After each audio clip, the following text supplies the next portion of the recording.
বন্ধুরা, আশা করছি তোমরা সকলেই ভালো আছো। তোমাদের জন্য দেখো আবার নিয়ে চলে এসেছি পিএসসি ক্লাসের প্র্যাকটিস সেট 11। তো তোমরা যারা এখনো পুরনো প্র্যাকটিস সেটগুলো দেখোনি অবশ্যই প্লেলিস্টে চলে যাও, ওখান থেকে গিয়ে তোমরা প্র্যাকটিস সেটগুলো দেখে নাও। আর তার সঙ্গে সঙ্গে অবশ্যই প্রিভিয়াস ইয়ারের কোশ্চেনগুলো দেখে নিবে, কারণ পিএসসি ক্লার্কশিপ এক্সাম ক্র্যাক করার জন্য কিন্তু ওগুলি খুবই ইম্পর্টেন্ট। আর তোমরা যারা সাবস্ক্রাইব করে দিয়েছো তাদেরকে অসংখ্য ধন্যবাদ, এবং যারা এখনই করোনি অবশ্যই করে দাও। দেখো, আমরা যে বই থেকে সলিউশন করছি সেটা হচ্ছে ক্র্যাক পিএসসি ক্লার্কশিপ, অর্থাৎ লিলার ক্র্যাক পিএসসি ক্লার্কশিপের বই। তোমরা এই বই থেকে চাইলে পরে সলিউশনগুলি করতে পারো। চলো প্রথম কোশ্চেনটা দেখে নাও। একটি সংখ্যাকে 68 দ্বারা ভাগ করলে 269 ভাগফল ও 0 অবশিষ্ট থাকে। যদি সংখ্যাটিকে 67 দ্বারা ভাগ করা হয় তবে অবশিষ্ট কত থাকবে? তার মানে কি 68 দিয়ে একটা এখানে মনে করো সংখ্যা আছে, সেটাকে ভাগ করছে, ভাগফল হচ্ছে 269 আর ভাগশেষ হচ্ছে 0। তার মানে কি সংখ্যাটা হচ্ছে এইটার সঙ্গে এটা গুণ প্লাস 0। ওকে, অর্থাৎ 68 ইন্টু 269 প্লাস 0, এটা হচ্ছে সংখ্যাটা। যেহেতু 0 যোগ করলে এবারে এটার কোনো ইফেক্ট ফেলবে না, সুতরাং অ্যাকচুয়ালি সংখ্যাটা হচ্ছে এটা। অর্থাৎ এইটাকে আমাকে কী করতে হবে? এই 67 দিয়ে ভাগ করতে হবে, কারণ কি এটা হচ্ছে তোমার ভাজক, আর এটা হচ্ছে কি ভাগফল। ঠিক আছে, ভাগফল, আর এটা হচ্ছে ভাগশেষ, আর এটা হচ্ছে ভাজ্য। তোমরা জানো যে ভাজ্য, এই যে এটা সংখ্যাটা বের করতে গেলে কী করতে হয়? এই ভাজকের সাথে ভাগফলের গুণ করে ভাগশেষ যোগ করতে হয়। যেহেতু ভাগশেষ এখানে 0, তার মানে সংখ্যাটা হয়ে যাবে কেবলমাত্র এই দুটোর গুণফল। সেই জন্য 68 ইন্টু 269 লিখলাম, এবং এই সংখ্যাটাকে 67 দ্বারা ভাগ করতে বলেছে, তাহলে অবশিষ্ট করতে হবে। তার মানে কি এখন তোমাকে যেটা করতে হবে, এইটার সঙ্গে এটা গুণ করতে হবে, গুণ করে 67 দিয়ে ভাগ করে তোমাকে ভাগশেষ কত সেটা বের করতে হবে। কিন্তু আমরা সেই প্রসেসে আগাবো না। এখানে আমরা কী করবো? একে ডিফারেন্টভাবে এবং একে ডিফারেন্ট করে, অর্থাৎ আলাদাভাবে দুবার ভাগশেষ নির্ণয় করবো, দিয়ে সেই ভাগশেষ দুটোকে গুণ করলে পরে আমাদের অ্যান্সার চলে আসবে। দেখো, 68কে 67 দিয়ে ভাগ করলে 1 ভাগশেষ হয়, সেটা দেখতে পাচ্ছ, তাহলে 1 আসলো। আর 269কে তুমি এখানে 67 দিয়ে ভাগ করো, দেখো কত আসছে। দেখো এখানে তো যাবে না, তাহলে একবারে বড় কোনো সংখ্যা দিয়ে ভাবার চেষ্টা করো। দেখো এখানে 60 মনে করলাম, তাহলে 318 180 হতো। 4 দিয়ে দেখো আসছে কি 67, 4 7 28 8 থেকে 2 4 6 24, 24 আর 2 26, দেখো 268 চলে আসলো। 268 কয় দিলাম? 4 দিলাম। দেখো এখানে কত অবশিষ্ট থাকছে? 1। অর্থাৎ দেখা যাচ্ছে এটাকে ভাগ করলেও 1 অবশিষ্ট থাকছে, এটাকে ভাগ করলে 1 অবশিষ্ট থাকছে।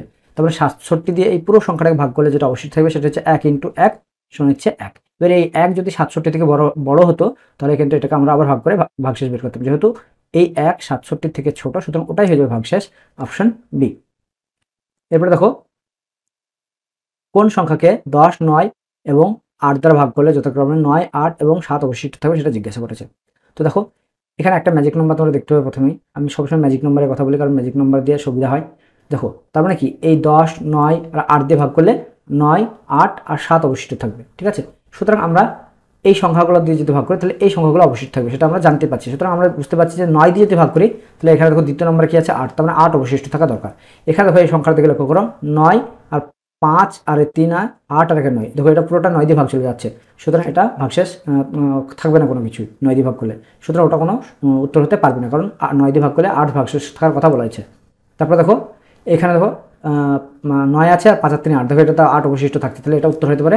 এখানে দেখো 9 চলে গেল, 5 আর 3 8, এটা তো দেখো মানে 8 অবশিষ্ট থাকছে, এটা উত্তর হতে পারে। কিন্তু এটাতে দেখো 9 আর এখানে 5 আর এই 3 আর 1, দেখো এটাও 9 হচ্ছে, অর্থাৎ এটাও 9 এটাও 9, সুতরাং এটা পুরোটা 9 দিয়ে ভাগ চলে যাচ্ছে, সুতরাং এখানে অবশিষ্ট থাকছে না 8, সুতরাং এটা উত্তর হতে পারে না। এখন উত্তর হচ্ছে আমাদের এইটা, না হলে এইটা। এখন দেখো একটা জিনিস লক্ষ্য করো, সেটা কি আছে? 8 আছে। ঠিক আছে, সুতরাং 8 দিয়ে ভাগ করে কত অবশিষ্ট থাকার কথা বলা হয়েছে? 7 দিয়ে। তাহলে তুমি 8 দিয়ে ভাগ করে দেখে কত অবশিষ্ট থাকছে? 5 3 9কে আমি 8 দিয়ে ভাগ করছি। দেখো এখানে 6 8কে 48, এখানে কত হচ্ছে? 8 আছে 13, 5 13, এখানে 9 59 থাকছে। দেখো 7 8 56, এটা কত থাকছে? 3 অবশিষ্ট থাকছে। তাহলে এখানে যেহেতু 8 দিয়ে ভাগ করে এবার 3 অবশিষ্ট থাকছে, কিন্তু অবশিষ্ট থাকার কথা কত ছিল? 7, সুতরাং এটা উত্তর হতে পারবে না। এটা চেক করার দরকার নাই, শিওর দেখবে এটা অ্যান্সার হয়ে যাবে। আর তোমরা যদি চাও এটা চেক করে দেখে নিতে পারো। ওকে, এটা হয়ে যাবে কোশ্চেনের অ্যান্সার। এরপরে দেখো 1/9, 1/6, 1/12 এই পুরো সংখ্যাটার মান নির্ণয় করতে বলেছে। এখানে দেখো একটা জিনিস খেয়াল করতে হবে, এই 1/9টাকে যদি আমরা রেখে দিই, পুরোটা দেখো একটা সিরিজে চলবে। কীরকমভাবে? এটা দেখো 2 × 3, এটা 3 × 4, এটা দেখো 4 × 5, এভাবে দেখো চলতে চলতে এইটা দেখো 8 × 9 হবে। আর আমরা এইটুকুর কথা ভাবো, এইটুকুর কথা যোগ করার আমি বারবার বলেছি। কি বলেছি? যে কতগুলো টার্ম আছে গুনে নাও। এখান থেকে এখানে 1টা 2টো 3টে 4টে 5টা 6টা 7টা টার্ম আছে। এই যতগুলো টার্ম আছে সেটাকে উপরে লিখে দাও। আর এইটা যেখানে ভেঙেছো প্রথমে কত আছে? 2, এই 2টাকে নিচে লিখো। আর এখানে শেষে কত আছে 8 9 হবে, সরি এটা 8 9 72 হয়, এটা 9 হবে, আর শেষে যেটা থাকবে সেটা লিখে দাও। এটাই হয়ে যাবে এই পুরো যে সংখ্যাটা দেখছি সেটার উত্তর। এটা আমি বারবার বলেছি। আর তার সঙ্গে কত যোগ আছে প্লাস 1/9। ওকে, এখন দেখো এটা 9 2 18 হচ্ছে, আর এটা কত হচ্ছে 9, তাহলে 18 আর 9 লসাগু কত হচ্ছে 18। এবার 9কে এই 18 দিয়ে ভাগ করে 2, আর 2কে অপরে 1 দিয়ে গুণ করলে 2 একে 2, আর এখানে 9 2 18 হচ্ছে, 18 কে 18 দিয়ে ভাগ করলে পরে 1, 7 দিয়ে গুণ করলে 7 একে 7, দেখো 7 আর 2 কত হচ্ছে 9, 9/18। এখন 9 2 18, তখন কত হচ্ছে 1/2। অপশন এ, এটা হচ্ছে কোশ্চেন অ্যান্সার। দেখো এইটা কিন্তু যোগ করা এখানে মেন, এইটুকু। ওকে, এইটুকুর অ্যান্সার আসলে পরে 1/9 যোগ করে দিলে অ্যান্সার চলে আসবে। তোমরা অন্য কোনোভাবে যদি এটা যোগ করতে পারো করবে, কিন্তু এটা মনে হয় আমার সবথেকে ইজিয়েস্ট পদ্ধতি, এর থেকে সহজ মনে হয় করা সম্ভব নয়। দেখো এই অঙ্কটা, দেখো এই অঙ্কটা এই ধরনের অঙ্ক, মানে এই অঙ্কটা আমি বলছি না, তোমরা এই ধরনের অঙ্ক কিন্তু চুটকি মেয়ে মানে এক চুটকিতে করে দিতে পারবে। কীভাবে দেখো, হ্যাঁ এইখানে যে সংখ্যাটা আছে 10, ঠিক আছে, তার পরবর্তী ঠিক পূর্ণবর্গ সংখ্যা খোঁজার চেষ্টা করবে। এবং 10-এর পরে পূর্ণবর্গ সংখ্যা কত 16, অর্থাৎ যার স্কোয়ার করা, মানে স্কোয়ার বলছি স্কোয়ার রুট করা সংখ্যা, অর্থাৎ যার বর্গমূল করা যায় সেই সংখ্যা খুঁজবে, কিন্তু 10-এর ঠিক উপরের সংখ্যা খুঁজবে, যেটা শেষে থাকবে ঠিক তার উপরের সংখ্যা খোঁজার চেষ্টা করবে। তার উপরের সংখ্যা কি দেখো, বর্গ করা যায়, বর্গমূল করা যায় এরকম সংখ্যা হচ্ছে 16, সুতরাং 16 বর্গমূল যেটা হবে 4, অপশন ডি সেটা হয়ে যাবে কোশ্চেন অ্যান্সার। দেখো তুমি আমাকে করে দেখাচ্ছি, দেখো তোমাদের যদি বিশ্বাস না হয় তাহলে করে দেখাচ্ছি। দেখো এখানে কত আছে 225, 225-এর বর্গমূল কত 15, তাহলে এটা জায়গায় কি লিখলাম 15, তাহলে 154 আর 15, 154 আর 15 কত হচ্ছে 169, 169 বর্গমূল কত 13, তাহলে এইটা পুরোটা বালতালটা বাদ দিয়ে চলে আসলে কত 13। ওকে, এখন দেখো এখানে কত আছে 108, আর এখানে 13, 108 আর 13 কত হচ্ছে 121, তাহলে এইটা টোটাল মিলে কত হচ্ছে 121, আর 121-এর বর্গমূল কত 121 বর্গমূল হচ্ছে 11। ওকে, এখন দেখো সবগুলো বাদ চলে গেলে চলে আসলে কত 11, এই 25 আর 11, 25 আর 11 কত বলো 36, 36-এর বর্গমূল কত 6, তখন সবগুলো বাদ চলে গেলে কত আসলো 6, এখানে কত আছে 10, 10 আর 6 কত হচ্ছে 16, আর 16-এর বর্গমূল কত হচ্ছে 4। দেখো এত খাটাখাটি করার আমার কী দরকার। দেখো সবসময় দেখবে 99% কেসে, বাই চান্স যদি কোনো 1% কেসে যদি এরকম হয় যে হয়তো না মিললো, তো হয় না, বেশিরভাগ ক্ষেত্রে দেখবে যে এটা কাজ করে। ঠিক আছে, তোমরা চাইলে পারে এই আমি যেভাবে করলাম বড় পদ্ধতিতে এটা করে দেখতে পারো। ঠিক আছে, তো অপশন ডি এটা হচ্ছে কোশ্চেন অ্যান্সার। তবে এটা সব ক্ষেত্রেই মিলে, বাই চান্স আমি এখন অবধি দেখিনি, তবে কারো হয়তো হতে পারে এটা যে না মিললো, কিন্তু এরকম হয় না যে মিলে না। ঠিক পরবর্তী যেটা সংখ্যা মানে পূর্ণবর্গ সংখ্যা তার বর্গমূলটা হয় সবসময় উত্তর। এবার দেখো এ বি ও সি এর গড় হচ্ছে 45 কেজি, এ ও বি এর গড়, আচ্ছা 45 কেজি যদি গড় হয় তাহলে তাদের টোটাল তো বেরিয়ে যাবে। তাহলে দেখো A plus B plus C এর টোটাল কত 45 ইন্টু, যেহেতু 3 জন আছে তাহলে 3 দিয়ে গুণ করো, 3 দিয়ে গুণ করলে কত আসছে দেখো 3 5 15 5 আর থাকে 1, 3 4 12, 12 1 13, 135 আসছে। তারপর দেখো এ বি এর গড় ওজন আছে 40, তাহলে এ বি এর টোটাল কত হবে 2 দিয়ে গুণ করতে হবে, তাহলে এ প্লাস বি এর টোটাল হচ্ছে এই 40 ইন্টু 2, 40 2 করে 80। তারপর দেখো বি আর সি এর গড় দেওয়া আছে, তাহলে এটাকেও 2 দিয়ে গুণ করতে হবে, তাহলে 43 দুগুণ কত হচ্ছে 86, এটা কার হচ্ছে, এটা হচ্ছে বি প্লাস সি এর গড়। এখন তোমাকে যেটা বলেছে যে বি এর ওজন কত বের করতে বলছে, এখানে একটা জিনিস দেখো সুন্দর খেয়াল করতে পারছো, এখানে দেখো এ বি বি সি আছে, অর্থাৎ এই এ বি আর এই নিচে সি মিলে এ বি সি হবে, আর দেখো বি একা পড়ে থাকবে। আমি কী করবো সবগুলোকে যোগ করে দিচ্ছি, তাহলে এখানে কি আসছে দেখো A plus B plus C plus আরেকটা এক্সট্রা বি, দেখো এখানে এ বি সি আর একটা এক্সট্রা বি ইকাল টু এই দুটো যোগ, এই দুটো যোগ করলে কত আসছে 6 আর 18টা 16, তাহলে 166 আসছে। এখন দেখো আমাদের এ প্লাস বি প্লাস সি এর মান দেওয়া আছে কত 135, তাহলে আমি এটাকে লিখে দিলাম 135, আর এটা কার মান বলো এ প্লাস বি প্লাস সি এর মান। ওকে, এখন যদি আমি বিয়োগ করি দেখো এ এর সঙ্গে এর কেটে গেল, বি এর সঙ্গে বি এর কেটে গেল, সি এর সঙ্গে সি এর কেটে গেল, তার মানে একমাত্র কি থাকছে এখানে বি থাকছে। আর এই বি এর এখানে মাইনাস মানে সরি মানে এখানে মাইনাস মানে এটা মাইনাস হয়ে যাবে, এটা মাইনাস হয়ে যাবে, এটা মাইনাস হবে, অর্থাৎ সাইনগুলো চেঞ্জ হয়ে যাবে, আর এখানেও একটা মাইনাস হয়ে যাবে। তাহলে 166 থেকে 135 বাদ, 5 আছে কয়ে 6 1 6, 3 আছে কয়ে 6 3 6, আর 1 1 মিলে গেল 0, তাহলে কত আসছে 31। দেখো অপশন সি এটা হয়ে যাবে কোশ্চেনের অ্যান্সার। এরপর দেখো 0.8 এবং 0.2 এর তৃতীয় সমানুপাতিটি নির্ণয় করো। তৃতীয় সমানুপাতি নির্ণয় করার ফর্মুলা হচ্ছে, ধরো মনে করো যদি এ বি আর সি তিনটি তোমার কাছে সংখ্যা থাকে, তাহলে তৃতীয় সমানুপাতি হচ্ছে মানে এই মিডিল কাটটা, ঠিক আছে, অর্থাৎ এই মিডিল কাটটা তোমাকে বের করতে হবে। ঠিক আছে, তো এইটা বের করার একটা ফর্মুলা আছে, আমি এটা রুট ওভারটা কাটিয়ে দিই। আমি প্রথমে ভেবেছিলাম মধ্য সমানুপাতি বের করতে হবে, মধ্য সমানুপাতি বের করতে গেলে রুট ওভার লাগে। তৃতীয় সমানুপাতি হচ্ছে 3 নম্বরটা বের করতে হবে। দেখো এটা অ্যাকচুয়ালি লিখেটা কীভাবে, দেখো সমানুপাতিতে এইভাবে লিখে A by B equal to B by C, অর্থাৎ আমাকে সি এর মান বের করতে হবে। এখানে দেখো কী দেওয়া আছে 0.8 এবং 0.2 এর তৃতীয় সমানুপাতি নির্ণয় করতে বলেছে। ঠিক আছে, তাহলে তৃতীয় সমানুপাতি কোনটা হবে, তৃতীয় সমানুপাতি হবে অর্থাৎ শেষে যেটা থাকবে সেটা, অর্থাৎ তোমাদের প্রথমটা দেওয়া আছে আর মধ্যটা দেওয়া আছে। ঠিক আছে, তাহলে এইভাবে বসিয়ে দাও 0.8 বাই 0.2 ইজিক্যাল টু 0.2 বাই, যেটা তোমার জানা নাই, সি, অর্থাৎ এটা এ, এটা বি, এটা বিটা এখানে, আর সিটা, অর্থাৎ তোমাকে সি এর মান বের করতে হবে। ঠিক আছে, দেখো তৃতীয় সমানুপাতির আনসার কত আসছে। সব জায়গা থেকে দেখো, এখানে এখানে সব জায়গা থেকে না, ঠিক মানে এই দুটো থেকে দশমিক আমরা তুলতে পারবো, এটাকে উঠে দিচ্ছি, এটাকে উঠে দিচ্ছি, তাহলে এখানে দেখো 4 দুগুণে 8 হচ্ছে, আর সি এর সঙ্গে এটা গুণ করলে কত হচ্ছে 4c, 4c ক্যালটা হচ্ছে 0.2। এটা দাও, সি দেখো এখানে গুণ হয়ে আছে, মানে 4টা সি এর সঙ্গে গুণ হয়ে আছে, তাহলে 4টা এপারে গেলে ভাগ হয়ে যাবে, তাহলে সি ইকুয়ালটা হচ্ছে 0. এই দশমিকটা এখানে উঠিয়ে দিই, দশমিকটা উঠিয়ে দিলে কী পাবো 2 পাবো, আর নিচে একটা 10 পাবো, আর 4টা এখানে গুণ হয়েছে, এপারে আসলে কত হয়ে যাবে ভাগ। ওকে, এবার এটার সঙ্গে এটা কাটাকাটি করছি আমি, 2 দুগুণে 4, এটা কত আসলো আমার আসলো 1/10 দুগুণে 20, অর্থাৎ সি এর মান হলো 1/20, কিন্তু 1/20 অপশন দেখতে পাওয়া যাচ্ছে না, সুতরাং এটাকে আমাকে ভাগ করতে হবে। দেখো ভাগ কীভাবে করবা, 1কে আমাকে ভাগ করতে হবে কয় দিই 20 দিই, প্রথমে দশমিক নিলাম, একটা শূন্য পেলাম, ভাগ যাচ্ছে না, আর একটা শূন্য নিলাম, আর একটা শূন্য নিলাম, 5 20, দেখো কত আসছে আমার 100। দেখো অপশন কোথায় আছে, অপশন এ, এটা হয়ে যাবে আমাদের কোশ্চেনের অ্যান্সার। আর যদি আমাকে বললো মধ্য সমানুপাতি নির্ণয় করো, তাহলে এটা গুণ করে রুট ওভার করে দিতাম, সেই জন্য আমি প্রথমে রুট ওভার দিয়েছিলাম। ওকে, হয়তো ভেবে নিয়েছিলাম যেটা মধ্য সমানুপাতি নির্ণয় করতে হবে, কিন্তু মধ্য সমানুপাতি না, এটা তৃতীয় সমানুপাতি নির্ণয় করতে হবে, অর্থাৎ সি এর মান বের করতে হবে। এইটা মনে রাখবে, তাহলে হবে, এটা হচ্ছে formula A by B equal to B by C. তিনটে সংখ্যা যদি সমানুপাতিতে থাকে তাহলে এটা হয়ে যাবে ফর্মুলা, আর বিটা হয়ে যাবে মধ্য সমানুপাতি, সিটা তৃতীয়, আর এটা হচ্ছে প্রথম সমানুপাতি। চলো, 498 কোন সংখ্যা থেকে 17% কম, তাই জিজ্ঞেস করেছে। তার মানে কি 17 থেকে 100 বাদ দাও, তাহলে কত হচ্ছে 83%, অর্থাৎ 83% মানে হচ্ছে ওই সংখ্যাটা 498, তাহলে 100% যেটা সেটা হচ্ছে তোমার সংখ্যাটা। এটার সঙ্গে এটা কাটাকাটি করার চেষ্টা করো, কয়দিকে কাটাকাটি যাচ্ছে দেখো, এখানে মোটামুটি ধরে নাও এটা যদি 3-এর কাছাকাছি, এটা 8 আছে, তাহলে কয় দিয়ে গুণ করলে মোটামুটি 8 আসে সেটা দেখে নাও। দেখো আমি যদি 6 দিয়ে গুণ করি 83-কে 6 দিয়ে গুণ করলে কত আসে 318, 8 থেকে 1, 6 8 কে 48, 48 দেখো 49, দেখো মিলে গেল।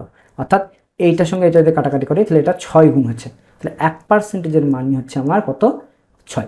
এবার যেহেতু তোমাকে 100% মান বের করতে হবে, কারণ সংখ্যাটা সবসময় 100% হয়, দেখো আমি এখানে দুটো শূন্য চিপকে দিচ্ছি, ঠিক আছে, একের পরে, তাহলে এটা 100 হয়ে গেলো, তাহলে আমরা এখানে 6-এর পাশে দুটো শূন্য চিপকে দেবো অ্যান্সার। দেখো একদম ইজিলি ব্যাপার, ঠিক আছে, অঙ্ক করা করে কোনো দরকার নেই। অপশন সি, আর this is the answer of this beautiful question. Okay, let me explain about the next question. Okay,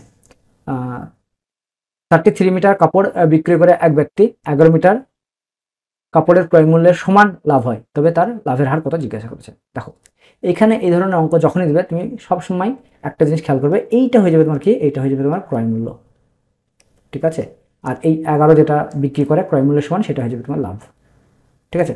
তাহলে 11/33 ইন্টু 100, কারণ লাভ বাই ক্রয় মূল্য ইন্টু 100 পেলে পরে এটাই হয়ে যায় লাভের শতকরা হার। দেখো এটার সঙ্গে এটা কেটে গেলে 3-11-33, তার মানে আসছে কত আমার 100/3, 100/3 মানে কত 33 পূর্ণ 1/3। This is the answer. দেখো অপশন নাম্বার এ, এটা হয়ে যাবে কোশ্চেন অ্যান্সার।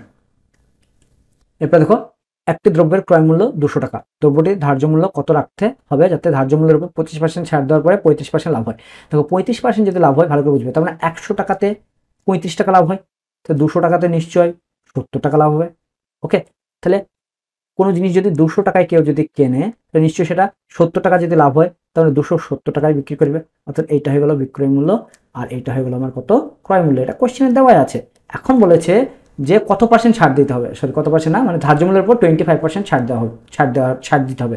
সেক্ষেত্রে এখানে যে এমআরপি অর্থাৎ ধার্য মূল্য কত সেটা আমাকে জিজ্ঞাসা করেছে। তবে কি এইখান থেকে ছাড় দিয়ে 270 টাকা আসবে, তাহলে দেখো আমাকে এখানে কত পার্সেন্ট ছাড় দিতে হবে 25%, 25% মানে হচ্ছে তোমার 1/4, 25% মানেটা কি 1/4, মানে 4 টাকাতে 1 টাকা ছাড় দিই, তার মানে ক টাকা দাম নিই 3 টাকা দাম নিই, অর্থাৎ এই 3 টাকা দাম নিই যখন 4 টাকা হচ্ছে কি ধার্য মূল্য, অর্থাৎ 3-এর মানই হচ্ছে 270, এই 3-এর মানই হচ্ছে কত আমার 270, তাহলে 4-এর মান কত, দেখো এটার সঙ্গে এটা সুন্দর কেটে যাচ্ছে, 3 9 27 90 আসছে, তাহলে 1-এর মান কত আসলো আমার 90, আমাকে বার করতে হবে 4-এর মান, কারণ আমার ধার্য মূল্য হচ্ছে 4। ওকে, তাহলে 4-এর মান হয়ে যাবে কত 4 9 36, 360 টাকা। অপশন কত আছে, অপশন ডি, এটা হয়ে যাবে কোশ্চেন অ্যান্সার। দেখো এই 4টা হবে ধার্য মূল্য, আর এটা হবে ছাড়, আর এটার সঙ্গে এটা বিয়োগ করলে সেটা হয়ে যাবে তোমার বিক্রয় মূল্য, ঠিক আছে, এটা মনে রাখবে। এখানে দেখো বার্ষিক সরল সুদের হারে 800 টাকা 3 বছরে 556 টাকায় পরিণত হয়, যদি সুদের হার 4% বেড়ে যায় তবে 3 বছরে 800 টাকার কত টাকায় পরিণত হবে জিজ্ঞেস করেছে। তার মানে আমাকে প্রথম ক্ষেত্রে আগে সুদের হার বের করে নিতে হবে। দেখো যদি 800 টাকা 956 টাকায় পরিণত হয়, তাহলে সেক্ষেত্রে দেখতেই পাচ্ছ যে তোমার 156 টাকা তোমার কী হয়েছে সুদ হয়েছে। দেখো আই ইজিক্যাল টু পিআরটি যে সূত্রটা আছে, আই ইজিক্যাল টু PRT/100 যে সূত্রটা আছে সেখানে সবার মান দেখো জানা আছে। দেখো আয় হচ্ছে 156 টাকা, কারণ 156 টাকা বেড়েছে। আসল হচ্ছে তোমার 800 টাকা। সুদের হার দেখো জানা নাই, বসিয়ে দাও। টাইম হচ্ছে 3 বছর, বাই নিচে 100। এটা করলে পরে আমাদের সুদের হার চলে আসবে। এই শূন্যের সঙ্গে এই দুটো শূন্য কেটে দাও। দেখো এখানে কাটাকাটি হচ্ছে, এটা এই 3-এর সঙ্গে দেখো আমার মনে হচ্ছে কাটাকাটি হয়ে যাচ্ছে। 3-5 15, 3 × 2 = 6, ঠিক আছে। আর 8-এর সঙ্গে কাটাকাটি হচ্ছে কি দেখো, হচ্ছে 4-13 52, 4-2 = 8। তাহলে আর এর মানটা হচ্ছে, এদিকে 13 আছে এদিকে 2 আছে, মানে 2টা ভাগ হয়ে যাবে, 13/2 মানে হচ্ছে 6.5, অর্থাৎ 6.5% হচ্ছে। এখন দেখো বলেছে 4% বেড়েছে, তাহলে 4% যদি বেড়ে যায় তাহলে বর্তমান সুদের হার কত হলো 6.5 + 4, দ্যাট ইজ ইকুয়াল টু 10.5। ওকে, এখন এই টাকাতে 3 বছর 800 টাকায় কত সুদে মানে কত টাকায় পরিণত হবে সেটা জিজ্ঞাসা করছে। আগে তাহলে সুদটা বের করে নিই। দেখো 10.5% হারে হচ্ছে আমার হার, সুদের হার। টাইম দিচ্ছে 3 বছর, আর আমাকে 800 টাকাতে বাই করতে হবে। তাহলে বাই নিচে 100, এইটা যেটা বের হবে সেটা হচ্ছে সুদ, আয় বের হবে। এই শূন্য দুটো শূন্য চলে গেল। তাহলে এইটার সঙ্গে এটা গুণ করলে আর এই 8-এর গুণ করলে পরে টোটাল কত আসছে দেখো, সেটা হয়ে যাবে আমাদের সুদ। দেখো 3-8 = 24, 24-এর সঙ্গে আমাদেরকে 10.5-এর গুণ করতে হবে, ঠিক আছে। 10.5-এর সঙ্গে কিসের গুণ করতে হবে আমাকে, 24-এর। দেখো 5-2 4-5 20, শূন্য থেকে 2, 4 0 0, 2 করতে 2, 4 4 ইন্টু তো না, মানে এটা সরি ক্রস, মানে এই ঘরটা লিখতে হয় না আর কি। 5-2 10-এর 0, হাত থেকে 1, 2 0 0, 1 করতে 1, 2 কে 2। এখানে 0 আসছে, এখানে 2 আসছে, এখানে 4 রেখে 5 আসছে, আর এখানে 2। কটা পদ দশমিক আসছে দেখো, একটা পদ, মানে একটা পদ দশমিক এখানে হবে। তখন কত টাকা হলো, 252 টাকা সুদ আসলো। 252 টাকা আমার কি আসলো, সুদ। আর আমার আসল কত ছিল 800 টাকা। তাহলে 200 টাকা, 252 টাকা মানে 800 টাকা যোগ 252 টাকা, এটা হয়ে যাবে টোটাল সুদে আসলে কত হবে, 1052 টাকা। অপশন কোথায় আছে দেখো, অপশান সি, এটা হয়ে যাবে কোয়েশ্চেন অ্যান্সার। এরপর দেখো 81 নম্বর কোয়েশ্চেন, এক ব্যক্তি বার্ষিক 10% চক্রবৃদ্ধি সুদের হারে 2100 টাকা ধার নেন, তবে প্রতি বছর তাকে কত টাকা করে দিতে হবে যাতে তার পুরো ধার 2 বছর শোধ হয়, অর্থাৎ কিস্তি বের করতে হবে, ইএমআই। ওকে, ইএমআই বের করতে হবে প্রতি বছরে, অর্থাৎ দুটো কিস্তিতে সে পুরো ব্যাপারটাকে শোধ করে দিতে চাইছে। তো কত ইএমআই লাগবে সেটা আমাকে জিজ্ঞাসা করছে। দেখো যেহেতু 10% চক্রবৃদ্ধি সুদ, তাহলে 10% মানে হচ্ছে 1/10, 1/10। তাহলে তোমার 10 টাকা থাকলে তোমার কাছে বেড়ে হয়ে যায় 1 টাকা, তাহলে 10 টাকা থাকলে আমার কাছে বেড়ে হয়ে যায় কত টাকা, 1 টাকা, তার মানে 11 টাকা হয়ে যায়। এটা যেহেতু 2 বছরের কেস, তাহলে আবার 10 টাকা থাকলে কত টাকা হয়ে যাবে, 11 টাকা হয়ে যাবে, ঠিক আছে। তাহলে এখন যদি আমরা ইফেক্টিভ দেখার চেষ্টা করি, তাহলে পরে যেটা হয় সেকেন্ড ইয়ারে অ্যাকচুয়ালি টোটাল হয়ে যায় কত, এই 10 কত হয়ে যায়, 100 টাকা থাকলে সেটা কত হয়ে যায়, 121 টাকা হয়ে যায়। তার মানে আমরা এটা বুঝতে পারছি যে 100 টাকা 11 টাকা হয়ে যায় এটা ফার্স্ট ইয়ারের জন্য, আর সেকেন্ড ইয়ারের জন্য 100 টাকা কত হয়ে যায়, 121 টাকাতে পরিণত হয়ে যায়। এখন দেখো এই যে কিস্তি, প্রথম বছরে কত টাকা দিচ্ছে, 11 টাকা দিচ্ছে, আর দ্বিতীয় বছরে কত টাকা দিচ্ছে, 121 টাকা দিচ্ছে। কিন্তু আমরা যেহেতু ইএমআই দিচ্ছি, তাহলে এই 2 বছরে কিন্তু টাকার পরিমাণটা কিন্তু সমান হওয়া দরকার। কিন্তু এখানে দেখতে পাচ্ছি 11, এখানে দেখতে পাচ্ছি 121, সেই জন্য আমরা উপরেরটাকেও 121 বানানোর জন্য 11 দিয়ে গুণ করবো। সুতরাং এখানেও 11 দিয়ে গুণ করতে হবে। তাহলে 11 দিয়ে গুণ করলে উপরেরটা কত হয়ে যাবে, 110, আর এটা দেখো কত হয়ে যাবে, 121, 11 11 121, আর এটা আগে থেকে তো ছিল 100 টাকা, 121 টাকা। এখন কি করবে, তুমি এইটা যোগ করে নাও। তাহলে এটা যোগ করলে কত হয়ে যাচ্ছে দেখো, 0 1 1, অর্থাৎ 110 টাকা হচ্ছে। আর এইটা যোগ করো, এটা যোগ করলে হচ্ছে 2, 2 আর 2 4, 2, 242। অর্থাৎ আমরা এটা দেখতেই পাচ্ছি, সরি এটা আমি যোগ ভুল করে দিচ্ছি, 0 1, এটা 2 হবে, সরি 210। তার মানে বুঝতে পারছি এখান থেকে কী কী বুঝতে পারছি সেটাকে দেখে নাও। এই 210 টাকা হচ্ছে তোমার আসল, আর এটা হচ্ছে টোটাল টাকা, মানে সুদ আসল মিলিয়ে যে টাকাটা লাগবে সেটা। আর এই দুটো হচ্ছে কিস্তির পরিমাণ, অর্থাৎ 121 টাকা হচ্ছে কিস্তির পরিমাণ। তোমাকে যেটা দেওয়া আছে সেটা হচ্ছে 2100 টাকা ধার নিয়েছে, ঠিক আছে। অর্থাৎ 2100 টাকা ধার নেন, তবে প্রতি বছরে তাকে কত টাকা করে দিতে হবে, তা পুরো ধার 2 বছরে শোধ হবে সেটা জিজ্ঞাসা করছে, ঠিক আছে। তার মানে আমরা এখানে দেখতে পাচ্ছি এই যে 210 টাকা আছে দেখতে পাচ্ছ, 210, অর্থাৎ 210 টাকা ধার নিয়েছো। এই 210 টাকা ধারের মানই হচ্ছে কত, 21,000 টাকা। এখন দেখো একটা শূন্যের সঙ্গে একটা শূন্য কেটে গেল, 21-এর সঙ্গে 21 কেটে গেল, আর দুটো শূন্য আছে পাশে, দুটো শূন্য, অর্থাৎ 1-এর মান হয়ে গেল কত, মান 100। আমাকে বের করতে হবে কিস্তির পরিমাণ, যেহেতু দুটো কিস্তিতে শোধ করতে হবে, একটা কিস্তি কত করে, 121 কোটি, তো আমাকে 121-এর মান বার করতে হবে। তাহলে 121-এর মান কত হবে, দেখো 1-এর সঙ্গে 121 গুণ করলে 121 হয়। সুতরাং 100-র সঙ্গে 121 যদি গুণ করি, তাহলে 121 তো থাকবে, তার সাথে জাস্ট দুটো শূন্য বেড়ে যাবে। ওকে, অর্থাৎ 1-এর মান 100 হলে 121-এর মান কত হবে, 121 হবে, অর্থাৎ অপশন বি, এটা হচ্ছে কোশ্চেন অ্যান্সার। এরপর দেখো 15 জন পুরুষের দিনে 8 ঘন্টা করে একটি কাজ করতে 20 দিন সময় লাগে, তবে ওই কাজটি 20 জন পুরুষের 12 দিনে সম্পূর্ণ করতে দিনে কত ঘন্টা করে কাজ করতে হবে এটা জিজ্ঞেস করেছে। তার মানে তোমার কাছে পুরুষ আছে অর্থাৎ ম্যান আছে কত 15 জন, আর তোমার কাছে আওয়ার আছে কত 8 ঘন্টা করে, আর তার জন্য তোমাকে ডে দেওয়া হয়েছে কত 20 ডে। এখন বলেছে 20 জন যদি দিই তোমাকে আর 12 দিনে যদি সম্পন্ন করতে দিই তাহলে দিনে কতটুকু করে কাজ করতে হবে সেটা বলেছে। দেখো এখানে একটা জিনিস খেয়াল করো, প্রথমে তোমাকে কী করে কী দেওয়া হয়েছে যে লোকের সংখ্যা তোমার কাছে 15 ছিল, এখন বাড়িয়ে করে দিলাম 20 জন, তাহলে তোমার মজাই মজা। তাহলে তোমার কী হবে যে কাজ করতে যে ডেতে যে কাজ করছি আমরা 8 ঘন্টা, নিশ্চয়ই 8 ঘন্টা কাজ না করলে হবে, যেহেতু তোমাকে লোক বেশি দিয়েছি, তাহলে কী হবে তুমি একটু কম সময়ে কাজটা করে নিতে পারবে। দেখো এখানে লোক বেড়েছে আর এখানে তুমি কম সময়ে অর্থাৎ প্রতি ডে পার ঘন্টা কম কাজ করে কাজটা করে নিতে পারবে, অর্থাৎ এখানে বেড়েছে এখানে কমেছে, এখানে উল্টো কথা। এই ধরনের উল্টো কথা আসলে এটাকে বলা হয় ব্যস্ত সম্পর্ক, আর ব্যস্ত সম্পর্ক হলে ভগ্নাংশটা যেমন আছে তেমন থাকে, অর্থাৎ 15 উপর থাকবে আর 20 হবে নিচে, আর এই জিজ্ঞাসার জন্য যেটার উপর থাকবে সেটাকে প্রথমে লিখো 8 ইন্টু ভগ্নাংশটা যেমন আছে তেমন লিখে দাও। এখন দেখো দ্বিতীয় ক্ষেত্রে কী হয়েছে, দ্বিতীয় ক্ষেত্রে দেখো তোমার দিন ছিল তোমার হাতে 20 দিন, কিন্তু তোমাকে সময় দিয়ে দিয়েছি কত আমি 12 দিন, তাহলে পরে তোমার মাথায় টেনশন ধরে যাবে। কীরকম টেনশন ধরে যাবে যে তাহলে তোমাকে সেই কাজটা করার জন্য আরও বেশি বেশি করে দিনে খাটতে হবে, অর্থাৎ এইটা কমেছে আর এইটা কি হচ্ছে বেড়ে যাচ্ছে, ঠিক আছে। সুতরাং এটাও দেখো একটা বিপরীত সম্পর্ক, কমেছে বেড়েছে, তাহলে এটাও একটা ব্যস্ত সম্পর্ক, তাহলে ব্যস্ত সম্পর্ক হলে কী হবে ভগ্নাংশটা যেমন আছে তেমন থাকবে, তাহলে ইন্টু এটা কত হয়ে যাবে 20/12। এই 20 সঙ্গে 20 কেটে গেল, দেখো এটার সঙ্গে 4 দুগুণে 8, 3 4 12, 3 5 15, তাহলে কত আসলো 5 দুগুণে 10। অপশান বি এটা হচ্ছে কোশ্চেনের অ্যান্সার। এখানে যেটা মেন কি পয়েন্ট সেটা হচ্ছে ব্যস্ত সম্পর্ক আর সরল সম্পর্ক, এটা জানলে পরে এই ধরনের অঙ্ক ইজিলি করা সম্ভব। এরপরে দেখো একটি চৌবাচ্চা এ পাইপ ভর্তি করে 8 ঘন্টা এবং বি পাইপে ভর্তি চৌবাচ্চাটি খালি করে 5 ঘন্টায়। চৌবাচ্চাটি 3/4 অংশ ভর্তি থাকলে কত ঘন্টায় পাইপ দুটি একসঙ্গে চৌবাচ্চাটি খালি করবে জিজ্ঞাসা করেছে। তো দেখো এখানে 3/4 অংশ কথা ভুলে যাও, প্রথমে পুরো চৌবাচ্চাটা খালি করতে কত সময় লাগবে সেটা বের করে নাও। তাহলে 3/4 অংশ করতে তার 3/4 সময় লাগবে, এই অঙ্কটাতে আর কিছুই নেই, জাস্ট 3/4 অংশটা তোমাদেরকে বোকা বানানোর জন্য দেওয়া হয়েছে। তাহলে তুমি টোটাল চৌবাচ্চাটাকে খালি করতে কত সময় লাগে সেটা বের করে নাও, তার 3/4 অংশ হবে উত্তর। ওকে, দেখো এ পাইপটা করে কত ঘন্টায় 8 ঘন্টায়, আর বি পাইপটা করে কত ঘন্টায় 5 ঘন্টায়। সুতরাং এই দুজনের যেটা লসাগু সেটা হয়ে যাবে তোমার ট্যাঙ্কের ক্যাপাসিটি, অর্থাৎ ট্যাঙ্কে কত লিটার জল ধরে। তাহলে 8 আর 5-এর লসাগু হচ্ছে কত 40, তার মানে আমরা বলতে পারি যে ট্যাঙ্কে 40 লিটার জল ধরে। তাহলে এখানে দেখো 5 আর 40, তার মানে এর এফিসিয়েন্সি কত 5, অর্থাৎ প্রতি মিনিটে সে প্রতি মিনিট তো না এখানে ঘন্টায় আছে, প্রতি ঘন্টায় সে 5 লিটার করে জল ভরতে পারে।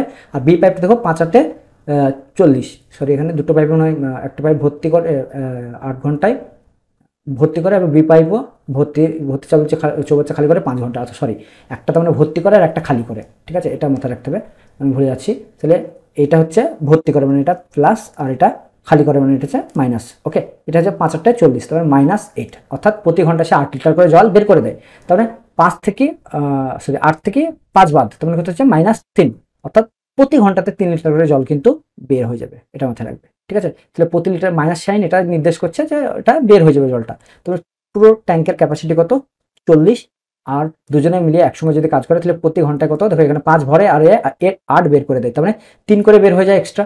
তাহলে এই 40 লিটার যে জলটা আছে ট্যাঙ্কিতে সেটা প্রতি মিনিট বলছি প্রতি ঘন্টায় যদি 3 লিটার করে বের হয়ে যায় তার জন্য সময় লাগবে কত 40/3, এটা হচ্ছে পুরো ট্যাঙ্কটাকে খালি করতে। কিন্তু আমাদেরকে পুরো ট্যাঙ্কটা খালি করার কথা বলেনি, মাত্র তার 3/4 অংশ মানে খালি করার কথা বলেছে। সুতরাং পাশে 3/4 দিয়ে গুণ করে দাও, ব্যাস এই যে মানে টাইমটা লাগবে সেটা হিসেবে উত্তর, এত ঘন্টা।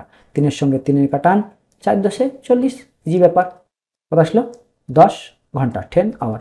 অপশন বি এটা হিসেবে কোশ্চেন। দেখো তুমি 3/4 নিয়ে যদি প্রথম থেকে মাথা ঘামাতে তাহলে কিন্তু অঙ্কটা করতে তুমি পারতে না, সেজন্য আমি বললাম যে 3/4টাকে সাইডে রেখে দাও।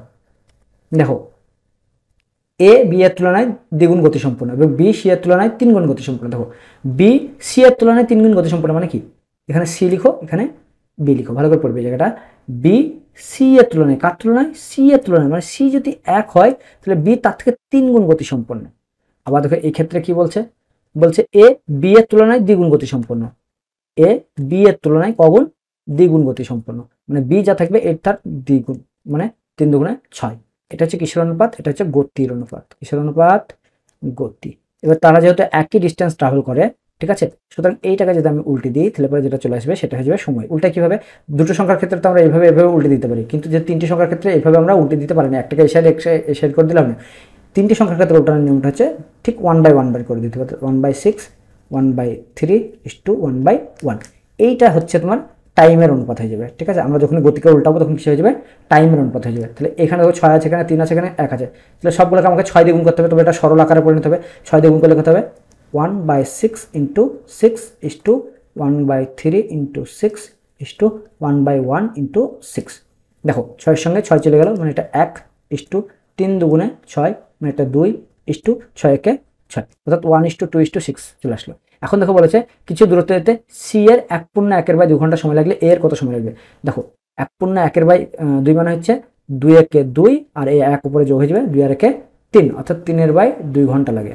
কার লাগে, সি এর লাগে। আর 6 এর দেখো এখানে অনুপাত কত, 6 এর বলছি সরি, সি এর অনুপাত কত 6, অর্থাৎ এই 6 এর মানই হচ্ছে তোমার 3/2। কার মান বের করতে বলেছে, এ এর মান, এ এর মান কত 1, অর্থাৎ তোমাকে 1 এর মান বের করতে হবে। তাহলে 1 এর মান কত, 3/2 ইন্টু এখানে 6টা এদিকে আছে বলে ওইদিকে গেলে কী হয়ে যাবে, এটা ভাগ হয়ে যাবে, 3 দুগুণে 6, তার মানে 1/4 আওয়ার লাগে। কিন্তু এখানে 1/4 তো অপশনেই নাই, তাহলে 1/4 আওয়ার মানে কি, একটা ঘন্টা 4/1 অর্থাৎ আমাদেরকে মিনিট করার জন্য 60 দিয়ে গুণ করবো, 4, 15, 60, তাহলে কত আসছে এখানে 15 মিনিট। দেখো অপশান এ, এটা হয়ে যাবে কোশ্চেনের অ্যান্সার। এরপরে দেখো একজন ব্যক্তির স্রোতের প্রতিকূলে 36 কিমি এবং স্রোতের অনুকূলে 48 কিমি যেতে প্রতি ক্ষেত্রে 6 ঘন্টা করে সময় লাগে। তাহলে দেখো এটা প্রতিকূলে কত 36, তাহলে 36 কিমি যাই, আর সেক্ষেত্রে সময় কত লাগে 6 ঘন্টা, তাহলে 6 দিয়ে ভাগ করতে আসলে বেগ হয়ে যাবে 6 6 36, অর্থাৎ 6 কিলোমিটার পার আওয়ার। এটা কিসের বেগ, এটা হয়ে গেলো প্রতিকূল বেগ। ওকে, আর অনুকূলে বেগ কত হবে, তাহলে ওই 6 দিয়ে ভাগ করতে হবে, কত কিমি যায় 48 কিমি যায় 6 দিয়ে, 6 8 48, তাহলে 8 কিলোমিটার পার আওয়ার। এটা হয়ে গেলো কিসের বেগ, অনুকূলে বেগ। এখন দেখো কিসের বেগ হচ্ছে স্রোতের বেগ। স্রোতের বেগ মানে কি, স্রোতের বেগ মানে সবসময় জানবে অনুকূলে বেগ মাইনাস প্রতিকূলে বেগ বাই 2। অনুকূলে বেগ কত 8 মাইনাস প্রতিকূলে বেগ কত 6/2, তাহলে 8 থেকে 6 বাদলে কত 2, 2/2 কাটাকাটি করলে 2 একে 2, 1, অর্থাৎ 1 kilometre per hour. Option C, এটা হয়ে যাবে কোশ্চেনের অ্যান্সার। Thanks for watching. ভিডিওটি ভালো লাগলে অবশ্যই তোমরা লাইক, শেয়ার আর সাবস্ক্রাইব করে দিও। পাশে দেখা বেল আইকনটি প্রেস করে অল অপশন সিলেক্ট করে নিও। পরবর্তী ভিডিওতে তোমাদের সঙ্গে আবার অবশ্যই দেখা হচ্ছে।